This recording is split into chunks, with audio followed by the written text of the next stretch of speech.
Salamatsızlar mı bağlar? Bağlar bazımızda Kazak kızlarına bağlar. Oturağımızda hazır biz sabahtan yemek bunu kiyimizdi. Жалпы қалай апта жана басталып көңіл күйіңіз қандай? Жақсы. Керемет, ендеше қазір балалар көңіл күйімізді одан әрі жақсарту мақсатында қазір бізде психологиялық ахуал бар. Кәдімгі орнымызға тұрайық, бір-бірімізге әдемі көңіл сыйлайық. Және бәріміз бірге бүгін табиғатқа күн қандай? Жақсы. Ендеше бәріміз хормен бір-бірімізге жақсы тілек тілейік. Күн жарығы қалағанда салайық, жігермен басып қалайық, ізгі әрі нәзік жарық мейірімді, болып кетер сұратен жан-жақтым. Керемет отыра қойыңдар. Жан-жағын берексіз, бүгінгі әр сәтіміз, әр күніміз сәтті болсын. Ендеше балалар, қазір не көрдіңіздер? Қандай сөз көрдіңдер? Табиғат сыйы. Керемет. Қазір мен Telegram платформасы арқылы сіздерге бір керемет табиғат сыйының дыбысын әкелдім. Қазір мен сендерге сол дыбысты естіріп кейін. Бәріміз мұқият тыңдаймыз.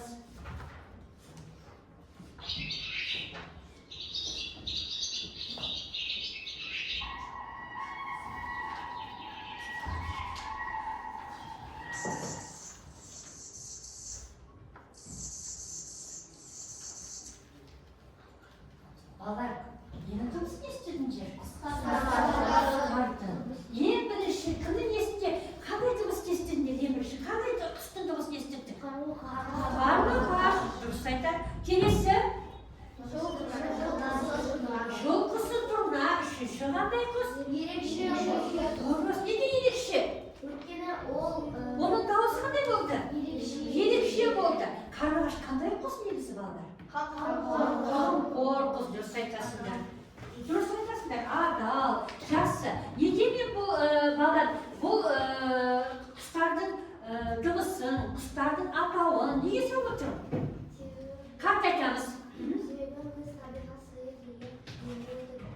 Табиғат сыйы ма, әлде қоршаған?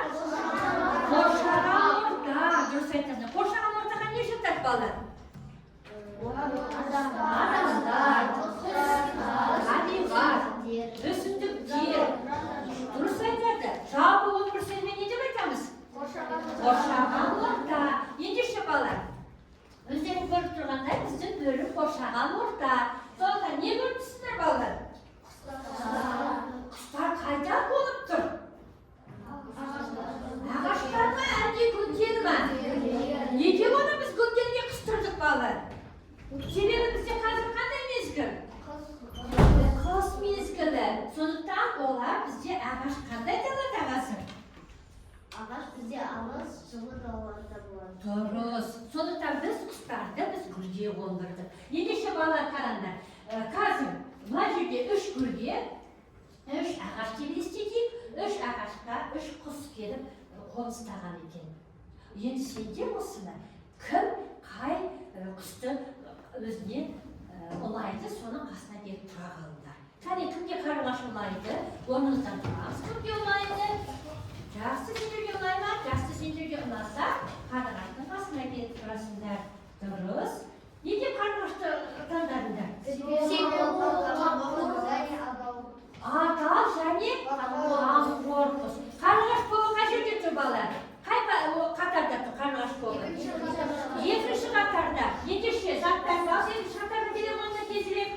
Ал сіздер тұра қойыңыздар. Екінші қатар. Ортада қарлығаш тобы. Тез балалар, тез, жылдам. Ал балалар, енді қараңдар. Мына не қандай құс? Тырнаны кім ұнайды? Тырна кімге ұнайды? Келе қойыңдар. Тез отыра қаламыз. Тырна кімге ұнайды? Тырна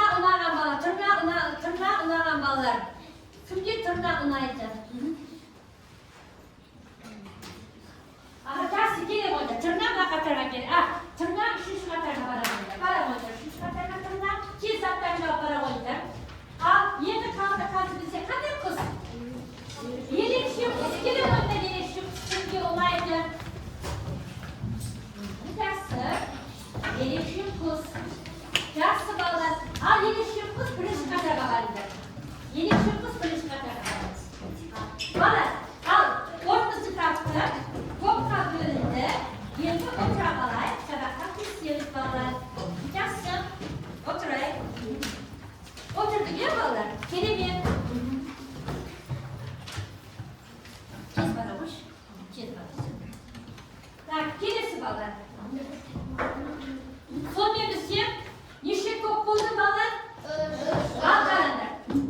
top. Şul kuşları kolumuzu götürüyoruz. Şul kuşları tırnağı çoğalı götürüyoruz. Kelimet. İkinci top.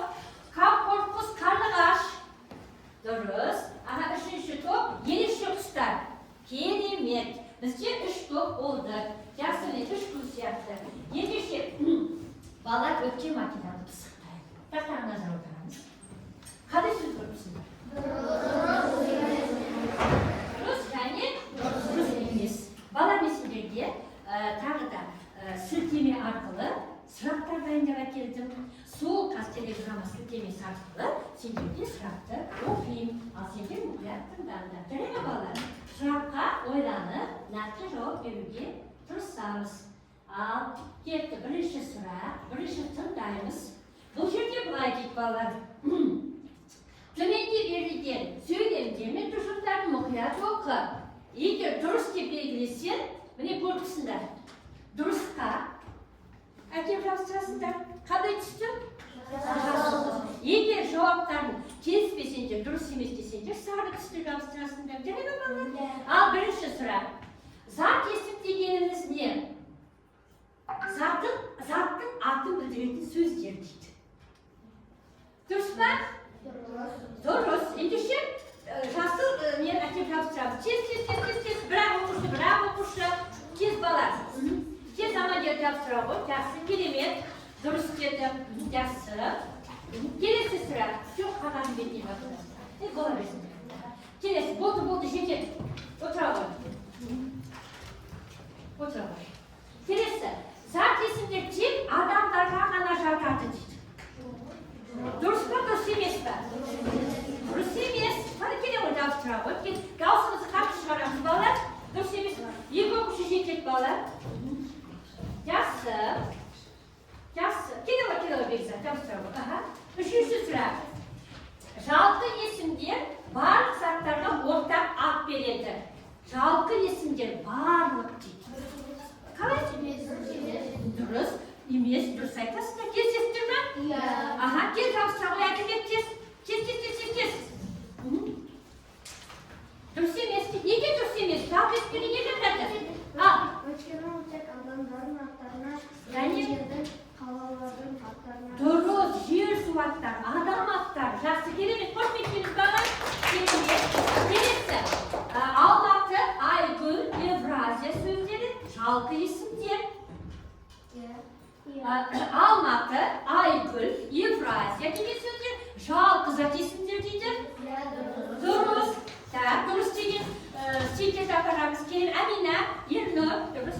Аяжан, керемет келісіп отырсыздар, иә? Жақсы, керемет. Енді, мына сұрақты, соңғы сұрақ балар. Сары, үлкен, жылдам сөздері зат есімдер дейді. Даусымыз қатты шығарып айтамыз. Қараңдар, сары, үлкен, жылдам. Неге зат есім емес? Өйткені ол қандай сұраққа жауап береді? Қандай? Қайда сұраққа жауап. Сондықтан ол дұрыс емес. Кәне бірақ оқушы жабыстырсын, келеді жабыстырамыз. Дұрыс емеске болды, бір оқушы жабыстырамыз. Тапты. Екінші қатар өте жақсы тапты. Енді мына соңғы сұрақ балар. Досым, қаламым, кітабым, сөздері тәрбиелі жалғауында тұр.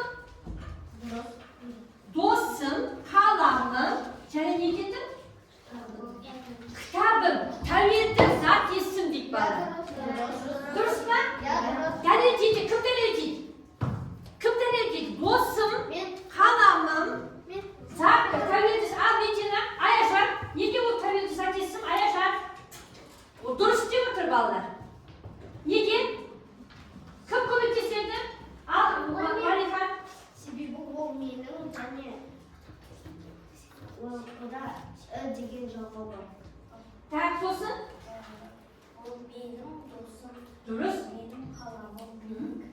Дұрыс айтады. Сондықтан бұл жауап дұрыс, әлде дұрыс емес? Дұрыс. Бір оқушы бар жабыстырады. Самен жабыстыра ғой. Дұрыс деді. Жақсы. Жақсы балалар. Ендеше біз дұрыс емес деген жаңағы сұрақтар арқылы біз не істедік? Сөйлемдер мен тұжырымдар жүктелуі, жалпы ережесі, біз өткенбіз. Біз бүгінгі тақырыпты сол жалғастырып жатырмыз. Зат есімнің жүктелуі. Түсіндір ме балалар? Ендеше қазір келесі тапсырмаға назар аударыңыз. Балалар, жаңа сендер қараңдар. Міне сендер дұрыс өткен материалды дұрыстап көрсетіп берді. Енді бір-бірлеріне бағалаңдар. Жақсы, жарайсың, талпын. Жарайсың. Неге жарайсың? Өйткені барлығымыз өте дұрыс айтады. Барлығымыз тырыстық. Қош кеттіңіз. Ендеше бүгінгі сабақтың мақсатына, бүгінгі сабақтың тақырыбына да келіп жеттік. Балалар, мен жаңа өзім айтқандай, біз зат есімнің жүктелуі деген тақырыпты жалғастырып жатырмыз. Әр сабақта біз не қоямыз? Мақсатқа не істейміз? Жету керек, біз дұрыс айтасың. Ал жету үшін не істейміз? Және жұмыс жасаймыз. Сабақтың мақсаты, тыңдаңдар балалар, сабақтың мақсаты қандай бүгінгі? Осы мақсатқа жұмыс жасаймыз. Аман келді айтты ғой, жұмыс жасаймыз деп. Оқыған, тыңдаған және аудиовизуалды материалдар бойынша жазба жұмыстарын жүргіземіз. Тыңдалым, айтылым, оқылым, жазылым, дағдыларым арқылы мәтіндерді салыстырамыз, талдау жүргіземіз және зат есімді жүктейміз. Зат есімі бар сөздерді және мәтіннен адамға тән зат есімдерді табу мақсатымыз. Мақсат түсінікті ме? Дұрыс. Ендеше осы мақсатқа жұмыс жасаймыз. Сонымен бүгінгі біздің сабағымыздың тақырыбы қалай аталады? Зат есімнің жүктелуі. Балалар, ашамыз. Оқулықпен жұмыс жасаймыз. Оқулығымыздың 53-ші беті, 93-ші сабақ, құстар туралы не білемін? Зат есімнің жүктелуі деген тақырыпты ашамыз. Аштық па? Ай мен күнде жазыңдар, дәптерімізді ашамыз. Бүгін ақпанның несі балалар? Ақпанның 24-і. Балалар, ақпанның 24-і. Ендеше жазамыз. Жазып тұр ғой, бәрімізде. Оқулығымыз нешінші беті дедім? 53-ші бетті ашамыз балалар. 53-ші бетті ашамыз. 53-ші бетті ашамыз. Ай мен күнде жазамыз жылдамырақ. Дұрыс, керемет. Тақтақта жұмыс жасаймыз. Зат есімнің жүктелуі. Жаздым, не балалар? Балалар, енді өткен біз айттық. Зат есімнің жүктелуі деген тақырыпты не істеп жатырмыз дедік? Өтіп жатырмыз. Бүгін сол тақырыпты жалғастыру. Жалпы, зат есімнің жүктелуі деген ережені кім біледі? Дұрыс, қол көтеріп отырмыз. Керемет. Барлығымыз біледі екенбіз ережені, Ал осыны маған кім айтып берем дейді? Зат есімнің жүктелуі дегеніміз не? Ережесі қандай? Кәне, кім айтып дейді? Тағы да кім айтып дейді? Жақсы, Ернұр. Келіп ортаға шығып, қаттырақ айтып бере ғой. Зат есімнің жүктелуі дегеніміз не? Зат есім баяндауыш болғанда оған бірінші, екінші жақ жүктелуі жалғанады. Олар жүкті жалғаулар екіге бөлінеді. Дұрыс. Екіге бөлінбейді. Жекеше және бөлшек түрге бөлінеді. Дұрыс. Зат есімнің жүктелуі. Тағы кім толықтырам дейді балалар? Отыралды. Зат есімнің жүктелуі баяндауыш болғанда оған бірінші, екінші жақтар несі жалғанады. Балалар, керемет, жақсы балалар. Ендеше қазір біз тапсырма жұмыстаймыз. Так.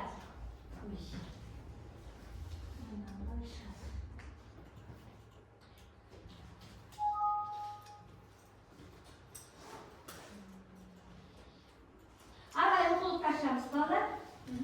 Оқулық ашамыз.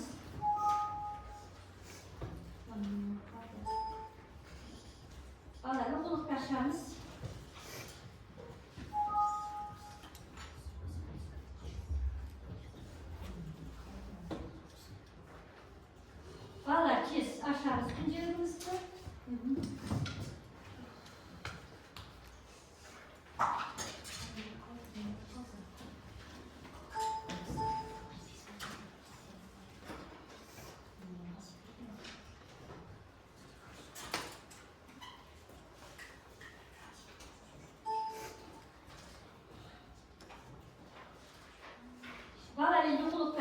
Жақсы. Оқулықтаршамыз. Оқулықтар қандай? Бала оқулықтаршамыз не істейміз?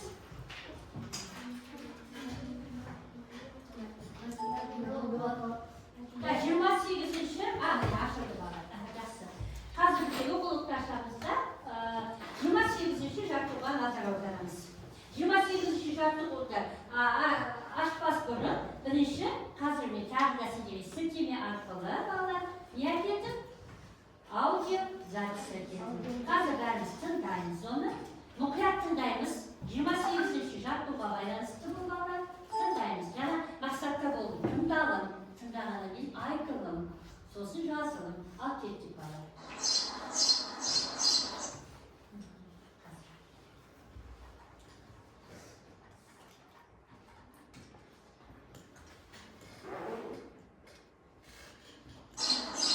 Адам туралы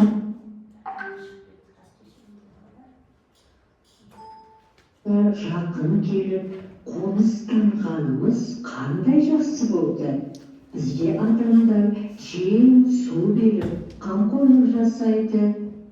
Мен қарғамын. Мынадай қалың қарда дән қайдан табылсын? Ағаш бүршігімен, кеткен жидекпен күн көре тұрамыз да. Мен сауысқанмын. Ей, қаз, сен жылы жаққа кетпеп бедің. Құс түскенде мұнда не көрірсің? Ей, сауысқан-ай, танымадың ба? Біз үй қаздарымыз ғой. Сен өзің неге жылы жаққа кетпедің деп сұрады қаз. Мен туған жерде қыстайтын отырқышы құспын ғой. Мен сияқты алақарға, тоқылдақ, торғай, суық торғайларда өз туған жерлерінде қыстайды, деді сауысқан. Мен торғаймыз. Адам тұрағына жақын келіп қоныстанғанымыз. Жақсы бала. Бұл 28-ші жарту бойынша тапсырма. Тыңдадыңдар, иә? Қарай, мен торғаймын. 28-ші жаттығу. Мақсатын оқыш, Әлина. Дауысқақ тоқы. Мен торғаймын. Адам тұрғанда жақын келіп қоныстанғанымыз қандай жақсы болды. Бізге адамдар жем беріп, қамқорлық жасайды. Мен қарғамын. Мынадай қалып қарда дән қайда табылсын? Қасай табыз басына. Ағаш бүршігінен кеткен жеміс жидектен күн көре тұрғанымыз қайда? Тұрғанымызда. Мен сауысқанмын. Ей, қаз, сен жылы жаққа кетпеп едің. Қатты оқимыз. Құс түскенде мұнда неғып жүрсің? Ей, сауысқан-ай, танымадың ба? Біз үй қаздарымыз ғой. Сен өзі неге жылы жаққа кетпедің деп сұрады қаз. Мен туған жерде қыстайтын отырықшы құспын. Мен сияқты алақарға, тоқылдақ, торғай, не істейді дейді, суық торғайлар өз туған жерінде қыстайды, деді сауысқан. Енді мәтін түсінікті ғой, иә? Сұрақ бала. Құстардың несі бұл? Әңгімесі. Неге құстардың әңгімесі деп тұр? Неге құстардың әңгімесі? Ернұр. Себебі бұл жерде Дауысыңыз шығарыңдар. әртүрлі құстар Бір-бірімен не істеп тұр? Қандай құстар? Қане, әкімдер. Мен торғаймын дейді. Торғай, сосын қарға, сауысқан. Неше құс? 3 құс. Енді сұрақ балалар. Мәтіннің тақырыбы мазмұны сәйкес келе ме? Сәйкес келе ме? Тақырыбы мен мазмұны? Я, дәлелде неге? Себебі мәтінде Кімдер неде туралы айтты? құстар туралы. Құстар туралы айтты. Дұрыс, құстардың әңгімесі. Мазмұны мен тақырыбы сәйкес келеді. Ал қандай ат қояр едің тағы да? Сендер өздерің қандай ат қояр едіңдер? құстардың диалогы. Құстардың диалогы бұл әңгімесі болып тұр ол. Ол мына тақырыппен сәйкес келіп тұр. Тағы қандай тақырып қоясыңдар? Ойланамыз балалар, тез. Ал қаз бен торғайдың әңгімесі тағы да қаз бен торғай ғана болған жоқ қой. Адамдардың жақсы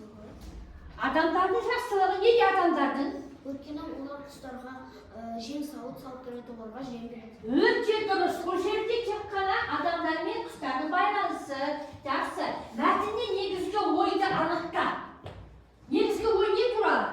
Құстар туралы. Неге дәлелде? Себебі бұл жерде мәтін құстар туралы айтылып тұр. Өте жақсы. Келесі. Мәтінде жіктің жалғаулы бар зат есімдерді теріп сөз құрамына қалды. Тереміз. Қандай сөздер бар? Жіктің жалғаулы. Мен кітапты бір-бірден оқимыз. Мен торғаймын. Тағы үшінші тоқта. Кім? Мен қарғамын. Үшінші тоқ. Мен сауысқаным. Керемет. Нешінші шақта? Бірінші шақта. Дұрыс. Қандай түрде? Жекеше көпше? Жекеше. Керемет. Тақтақтарға шығып, қалғанымыз дәптерде жұмыс істейміз. Үш қатардан бір-бірден жаңа кім бірінші оқыды? Сол оқушы тақтаға шығып жазады. Келе ғой, кім шықты жаңасы? Кім айтты? Мен кім деді? Мен торғаймын деді. Бір-бірден шығамыз дедік, балалар, бір-бірден. Бірінші оқушы жазады, шыға ғой, тақтаға жаза ғой. Кел, жаза ғой. Сөйлеп жаз. Бak, söyleyeyim biraz.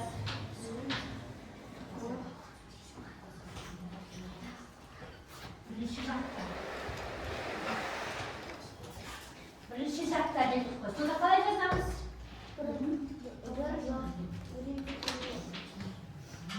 Yazalım koy.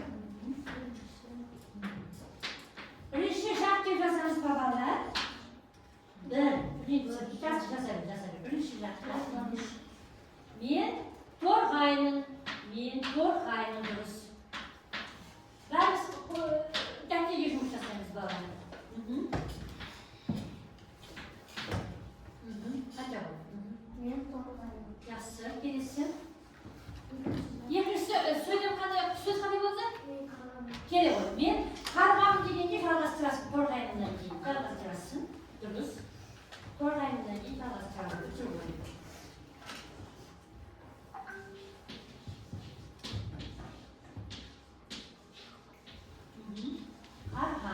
Durduruz, kelime. Sosu? Sağıskanın ötürü koy, baklayacağız durduruz. Sağıskanın kelime.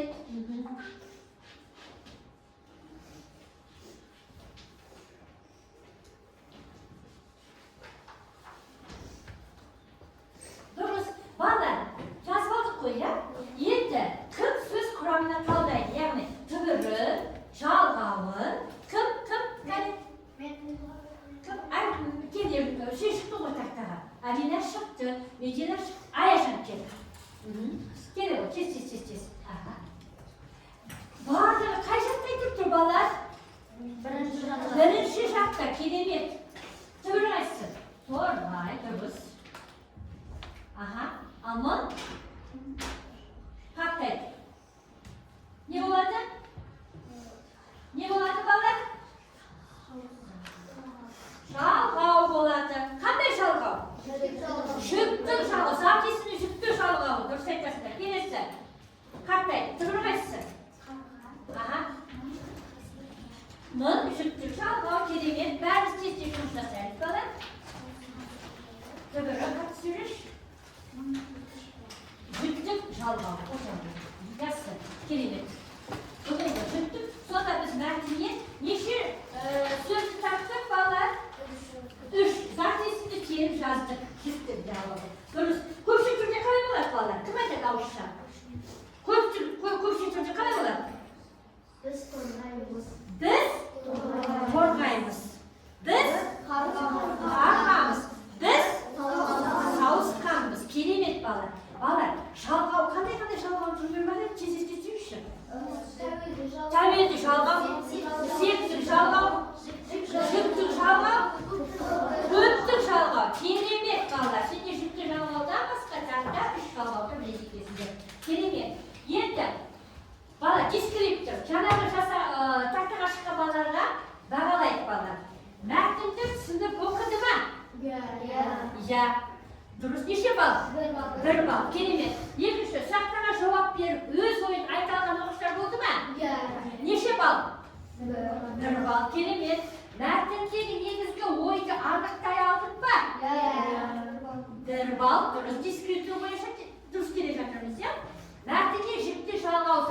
сөйлеп келді. Оларды сөз құрамына талдадық па? Бір балл. Сонымен бізде неше балл алу керекпіз? 4 балл. 4 баллды бәріміз алдық па? Керемет, қошеметтеп қоямыз. Тапсырма, бірінші тапсырма жақсы өтті. Келесі тапсырмаға кеттік балалар. Ендеше келесі тапсырма. Нешінші шарты бұл? Аха, ислам оқи ғой, мақсат оқи ғой. Неге 29 шарты болды? Қанды оқып? Жұмбақтарды оқып, шешуін тап дейді. Жақсы. Жұмбақты оқиды маған. Оқиды, Амангелді қатты оқып. Қатты.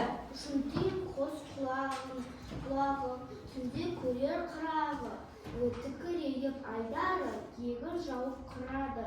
Тапқай құстың үлпілі, төрде ілулі тұрады. Керемет. Енді қазір ақырын бәріміз айғайлаған формені қойып бір, екі, үш. Шынтиып қос құлағы, түнде қырағы, егір жауып қырады. Төрде ілулі тұрады. Оны төрде ілулі тұрады дейді. Не болуы мүмкін? Ол өзі қарап жүрме. Түнде көрер қырағы дейді. Түнде ғана. Үкі. Менің қай сөзімнен тауып алдыңдар сендер оны? Түнде. Үкімен тағы не жүреді? Тағы да не жүреді? Жарғанат сөзін жапа. Жапа. Дұрыс айтады. Бүгінгі мына жұмбақтың шешімі не болды? Үкі дейді. Дұрыс айтасыңдар. Міне үкі. Енді үкі туралы келесі мақсатты оқымайды. Не дейді мақсаты? Тиісті жүктік Жоқ. Жұмбақты шешуіндегі құс туралы білетінді үкі туралы не білесіңдер? Ол түнде Онымен жауап береміз бір-бірден. Ол түнде Түнде ұшады. Жақсы. Кімде тағы ал? Ол түнде ұшқанда қанатын қаққанда дауыс шықпайды. Дұрыс. Оның дауысы шықпайды дейді. Сосын? Ол түнде көзі жас. Түнде көзі жасты көреді. Сосын? Жақсы. Өз көрегін түнде ғана алайды. Ал енді мен сендердің білетін ақпараттарына тағы да қосымша бір ақпарат қосып жіберейін. Үкі негізінен орманды мекендейді. Білесіңдер, иә? Жемін көбіне түнде аулайды. Әминән жауабымен дұрыс, иә? Келесі. Көздері бақырайған дейді. Көргісіңдер ғой, көздері бақырайған. Басы үлкен. Көргісіңдер ме? Басы үлкен. Қауырсыны жұмсақ дейді бірақ. Қауырсын деген жаңа несі ғой, ұшқанда дыбысы шықпайды деді. Валихан дұрыс айтты ма? Иә, керемет. Ұясын жасыруға болатын жерге салады. Ұясын жасырып салады екен дейді. Оны білдіңдер ме? Міне, жерлерде ақпарат. 2-ден 12-ге дейін жұмыртқа басады дейді. 2 жұмыртқадан 12 жұмыртқаға дейін не басады дейді? Жұмыртқа басады. Түсіндер ме балалар? Неге үкіні үйге қазақ ата-бабамыз домбыраға іліп қояды? Үкі. Неге ү? Өйткені ол дейтін, қазақтар айтады ғой, деп мысалға шұңғанда, немесе бір нәрсеге жаман қасиеттерден, өзін сақтану үшін ата-бабамыз ырымдаған екен. Түсіндір ме балалар? Сондықтан үкімді ақ қояды екен. Керемет бала. Ендеше шаршадық па балалар? Қазір жұмбақтың дискрипті балалар. Жұмбақты мәнеде оқыды ма? Оқыды. Жұмбақты шешімі табылды ма? Шешуде құс туралы мәлімет айта алдыңдар ма? Керемет. Қош еттіңіз. Ендеше балалар шаршаған шығармыз, иә? Ендеше қазір жергілікті сияқты қазақтың бізде ұлттық бірыңғай жаңағы біз ұлттық мектеп болғаннан кейін біртұтас тәрбие, ұлттық құндылықты біздің өзі мектебіміз құндылыққа негізделген мектеп. Сондықтан да қазақтың қара домбырасымен қазір біз сөйлеуді сәтін орындап жіберейік. Құс болып қанат қағамыз. Амангелдің орындауында шағын домбырадан күй үзіндісі керек. Ал орнымыздан тұрамыз. Амангелді жергілікті сәтті сендіп алайық, орнымыздан тұрамыз. Бала бәріміз тұрамыз, бәріміз. Мадина телефоннан тұрамыз. 1, 2, 3.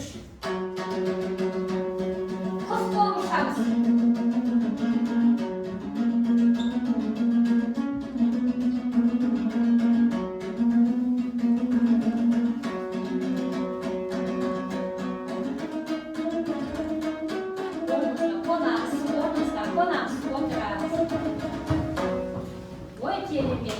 Numaranın önüme bir kol samga aldı. Rahmet bana. Yaxşı. Endi işte bana aralay. Çarmaşlık özürüz. Kitabımızda çarmaşlık özürüz degenizne. Yani çarmaşlık özürüz.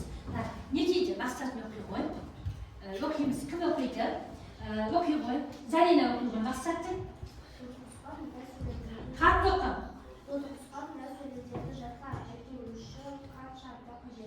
Aha, Portuguska mına sözlerde aytılışın karşı aktar ajet. Karşı aktar ajet. Söylemde okuyumuz. Söylemde okuyumuz. Tamam, neşe söz yazılır. Tamam, söylemde kat dokuş. Kat dokuş, yerde dokuş kattı söylemde. Men yem akılda to'xtab qoldim. Yok. Keşağa yet olamaydı. Keşağa yet olamaydi. Yetпен басқа құстар қоректен еді. Мен жемісті жаңғақты неше түрлі дәмдерді жеуді ұнатамын. Aha. Yedi kestiğini korkmada. Birinci haftada neşe söz okudu? Yedinci haftada? Üçüncü haftada?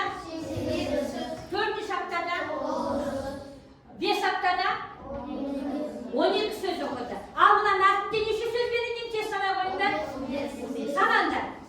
1, 2, 3, 4, 5, 6, 7, 8, 9, 10, 11, 12, 13, 14, 15. 7 sinirde sırak balar. Былай деп тұр. Бұл Portuguz 7 haftada неше сөз оқуы мүмкін? Дәлелде. Себебі? Себебі төртке қосамыз бірді, оларды бес. Aha. Ондай 12-ге қосамыз бірді, онда 13. Aha. Ал содан кейін 5-ке қосамыз 3-ті болады 8, онда 16 болады. Дұрыс па балалар? Келісесіздер ме? Ал енді жауабын шығарайық. Нұрмұхамед дұрыс есептелмеген қазақ тілде. Толық мәтінде 15 сөз бар. 7 аптада неше сөз оқиды екен? 16 сөз оқиды екен. Керемет балалар. Мәтіндегі сөздерді пайдаланып, жауабын таптыңдар ма? Неше балл? Керемет, қошеметке қоямыз. Ал енді балалар, бізде шығармашылық жұмыс болғаннан кейін қазір 3 қатарға, бірінші қатарға міне мен таза ақ парақ қағаз беремін. Міне таза осы ақ қағазға ерекше күшті саласыңдар, тезірек жылдамдырақ. Бәрі топпен жұмыс істеңдер. Екінші топ шығармашылық жұмыс болғаннан кейін екінші топ мына жерде таяқшалар берілген. Сол тұсқа ұя жасаңдар. Ұя жасаңдар. Ал сіздерге міне бала конструктор берілді. Осыдан тырнақ жасаңдар. Тез жылдам. Бала жылдам жасаймыз. Бәріміз бірге Диляра қосылады. Бәріміз бірге ұя жасай қоямыз.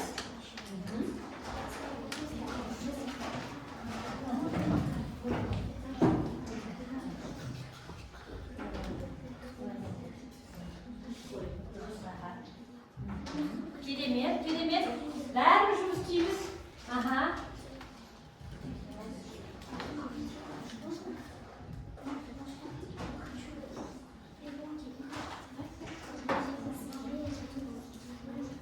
Балалар бірге жұмыс жасаймыз. Бірге. Тауық құстарға берді. Бұларда басқа аяқтарын неден жасай берді. Жылдам жасаймыз балалар. Бірге жасаймыз. Бірге топтасып. Балалар, мен қазір 10-нан 1-ге дейін кері санайын. Сол санаған уақытта тез бітіріңдер. Ал кеттік. 10, 9, 8, 7, керемет. 7, 6,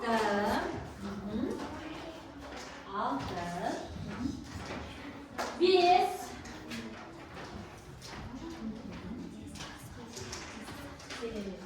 4, Şuradan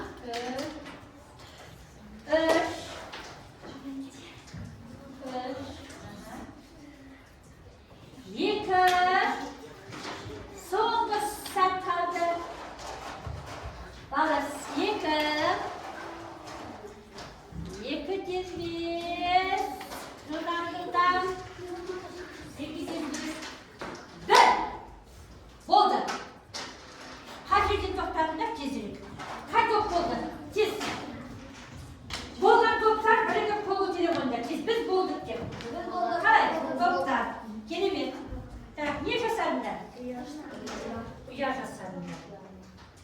kim ortaga çıkıp onu koruydu. Geri kızlarına. Kim koruydu?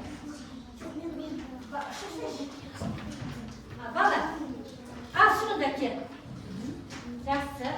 Buna qıştın atı var deyip, mene bala qaranglar. Bugungi bizga o'zimiz aqlni qo'shsadik. Uchinchi top bo'ldi shekil.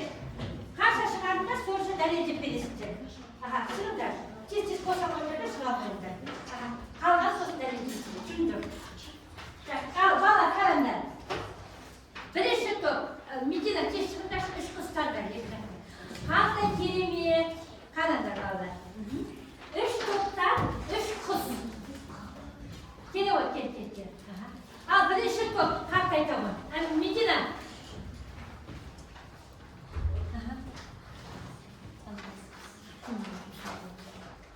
Tak, nega qaraymiz bolalar? Qaranglar ham. Al, aytaman, natija ko'rsatib qalamimiz paydo bo'ldi. Tak, qatdi. Ustun orti qanday? Nechta bola? Tasta. Bo'ldi, vaqt bitdi. Sovet kim? Tindaymiz. Al tindaymiz. Endi qolgan o'qishlar tindaymiz. Al qolgan o'qishlar tindaymiz. Ketdi. Bu bizim yerleşik Qatdi, shundamanda. O bizim yerleşik kısmımız.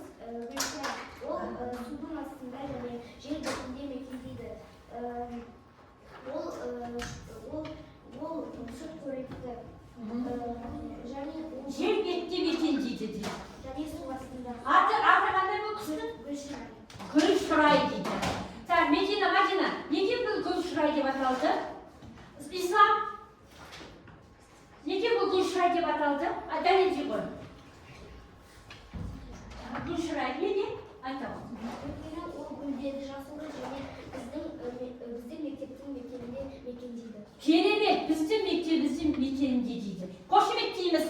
Mektabni to'g'rilataylik, yelishib qız. Keremet o'tiramiz. O'nta keremet. Ikkinchi top. Al, qisqarga ne jasadinglar? Nega jasadinglar? Plastilin qanday qazaqcha? Yelik sazdan. Jani? Qanday yaxshidan? Qani bo'ldi qayerda qo'ldanlar dönürde? Keremet, qayda? Bamuzda yaşasın. Mene bizden Gulshuray degan qismimizga jasagan ekan. Qo'shib aytdingiz. Al endi uchinchi top. Her türlü janağı lega, ıslak legalardan ne jasadinglar? Tırnak. Elimde çok tırnak mı? Acaba elimde çok demek o bulamı? Nece?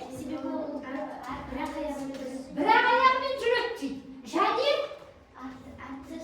her türlü istirgen kerimiyet var. Hoş geldiniz. Kerimiyet. Mene çıkarmaşılığı şunsu bağlar. Sindirdi mene. Sonda әкемі ғажап ақылды қыз шықты. Бүгінгі тақырыбымызға сәйкес балалар. Түсінді ме балалар? Ендеше балалар, бізде қазір барлықтарыңызға керемет бір-біріміз қош мектеп қояйық. Ал, бағана сенде сабақтың балалар, сенде сабақтың басында айтыңдар, иә? Аружан тыңдай ғой. Сабақтың басында айтыңдар. Мақсат болды, иә? Ал, қалай ойлайсыңдар? Бірінші сұрақ бойынша. Бүгінгі оқу мақсаты қандай болды? Есімізге түсірші, не істеу керек болды? Не істеу керек болды? Мәтінді не істеу керек болды? Мәтіндің негізгі ойын табамыз. Дұрыс, бірінші мақсат сосын. Мен не істедім аудиозапись арқылы? Не істедік?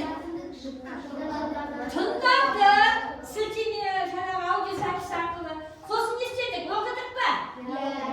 Нені оқыдық? Мәтінді оқыдық. Оны талдадық па? Оның іште нені таптық? Жүкті жалғау бар, сәтесін сөз. Және? Керемет. Мақсат орындалды ма? Орындалды деп ойлаймыз, иә? Енді жетістік критерияға жеттік па? Келісесіздер ма? Жеттік па біз? Мақсатқа жеттік па? Дұрыс, жеттік деп ойлайсыздар. Ендеше қазір жеткенімізді, жетпегенімізді, немесе әлі де ойым бар, менің жаңағы тағы да алып қосарым бар десеңдер, қазір рефлексия кезінде, кері байланыс кезінде өз ойларыңды айтасыңдар. Жақсы ма балалар? Үйге тапсырма жазып аламыз. Үйге taşıp geçireceğiz. Çünkü 33 yaptı bu, 32'si bir, tiyiste şüttü şalgavını koyup, məhsulu görüşürüz dağımız. Çok otur bu, fakat niçin anlatacağız? Fakat destekli yazılır. Tuncerke kalk koydu, onlar destekli yazılır. Nasıl burada? Yazık var.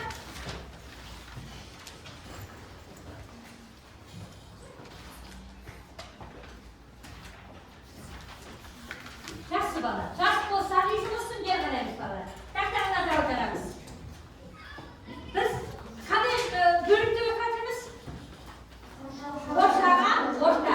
Бұл жерде не көрсіздер? Күннің көзі, сосын бұлты және бұл неге жатады? Табиғат несіне жатады? Дұрыс. Қандайшы?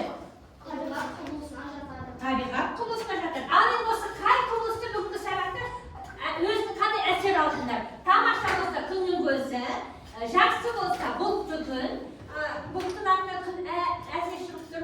Ал ұнамай қалса онда жаңбырды таңдайсыңдар. Қайсысын таңдайсыңдар? Ормен айтамыз. Тамаша деп аламыз, дұрыс. Бәріміз бірге онда әлде екінші бұлтты күнді таңдап қалаған ма? Тамаша, жақсы. Керемет балалар. Менің де сендерге көңіл күйім бүгін тамаша. Себебі сендер қалай қатысыңдар сабаққа? Өте